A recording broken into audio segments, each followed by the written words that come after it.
আমি আমার মোবাইলের সেটিংসে ট্যাপ করছি। সেটিংসে ট্যাপ করার পর দেখাচ্ছে যে এখানে সেটিংসটা সাপোর্ট করছে না। এমনকি ইউটিউবে ট্যাপ করছি, ইউটিউবে ট্যাপ করার পরেও এখানে দেখাচ্ছে যে ইউটিউবটা সাপোর্ট করছে না। এমনকি প্লে স্টোরে ট্যাপ করলাম, প্লে স্টোরে ট্যাপ করার পরেও এখানে দেখাচ্ছে যে প্লে স্টোরটা কাজ করছে না। তো এমনকি হোয়াটসঅ্যাপ, ফেসবুক, মেসেঞ্জার, ইনস্টাগ্রাম, আপনার মোবাইলের যে কোনো অ্যাপস আপনি ছাড়া কেউ ব্যবহার করতে পারবে না, আপনার পারমিশন ছাড়া কেউ ব্যবহার করতে পারবে না। তো এই কাজটি করার জন্য সিম্পলি একটি অ্যাপস ডাউনলোড করতে হবে। অ্যাপসটি প্লে স্টোরে গিয়ে ডাউনলোড করে নেবেন। তো আমি সিম্পলি প্লে স্টোরে চলে এসেছি। এখানে আপনারা প্লে স্টোরে আসার পরে সার্চ বক্সে সার্চ করবেন অ্যাপ লক প্রো। এই যে এখানে দেখতে পাচ্ছেন অ্যাপ লক প্রো, লোগোটা দেখে নিন। লোগোটা দেখে নিয়ে আপনারা এখানে ডাউনলোড করে নেবেন। সো আমার যেহেতু ডাউনলোড করা আছে, আপনারা ডাউনলোড করে নেবেন। তারপর প্রসেসটা দেখাচ্ছি, দেখে নিন। তো অ্যাপসটাকে প্লে স্টোর থেকে ডাউনলোড করে নেওয়ার পর ওপেন করবেন। ওপেন করার পর এখানে দেখতে পাবেন যে ক্রিয়েট 6 ডিজিট পিন দেওয়ার জন্য বলছে। এখানে ট্যাপ করে আপনারা এডিট করতে পারবেন 4 digit pin, 6 digit pin, pattern, knock code.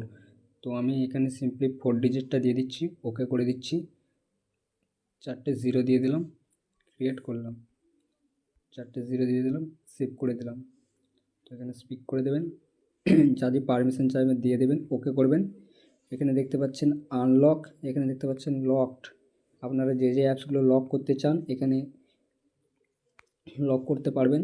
তো আমি সিম্পলি সেটিংসে চলে যাচ্ছি। সেটিংসে আসার পর অ্যাডভান্সকে আসবেন। অ্যাডভান্সকে আসার পর ফেক ক্র্যাশ মেসেজ, এটা ট্যাপ করবেন। ট্যাপ করার পর ফেক ক্র্যাশ মেসেজ অন করে দেবেন, অ্যালাউ অল করে দেবেন। Just by long press the okay button, এখানে আসবেন, ট্যাপ করবেন, সেভ করে দেবেন। সেভ করে দেওয়ার পর এই যে দেখুন আমি অ্যাপ লকটা খুলছি, 4টে জিরো দিয়ে দিলাম, খুলে গেল। জাস্ট এই যে এখানে দেখতে পাচ্ছেন আনলক লেখা আছে। এখানে আপনারা যেটা যেটা লক করবেন সেটা সেটা লক হয়ে যাবে। যেমন ধরুন আমি আপনাদেরকে দেখাচ্ছি, এই যে মিন্ত্রাটা ট্যাপ করে দিলাম, এটা লক হয়ে গেল। তো এইখান থেকে আপনারা যেরকম খুশি যত খুশি অ্যাপস লক করতে পারবেন, যেভাবে খুশি। তো সিম্পলি এখানে দেখাচ্ছি ইউটিউব, ঠিক আছে। ইউটিউবটা এই যে দেখতে পাচ্ছেন ক্লোজ অ্যাপ, এটা খোলার জন্য জাস্ট এরকম করে ট্যাপ করে ধরবেন, 0 করে দেবেন। যে প্যাটার্নটা আপনারা ওখানে দিয়েছিলেন বা প্যাটার্ন বা পিন যে এখানে ওখানে দেবেন, এখানে সেটা এরকম করে এন্টার করবেন। তো তো মোবাইলটা আগের অবস্থায় আনার জন্য সিম্পলি অ্যাপসটা মোবাইল থেকে ডিলিট করে দেবেন, মোবাইলটা আগের অবস্থায় চলে আসবে। তো আজকের ভিডিওটা যদি আপনাদের ভালো লেগে থাকে তাহলে লাইক, কমেন্ট এবং সাবস্ক্রাইব করে দেবেন।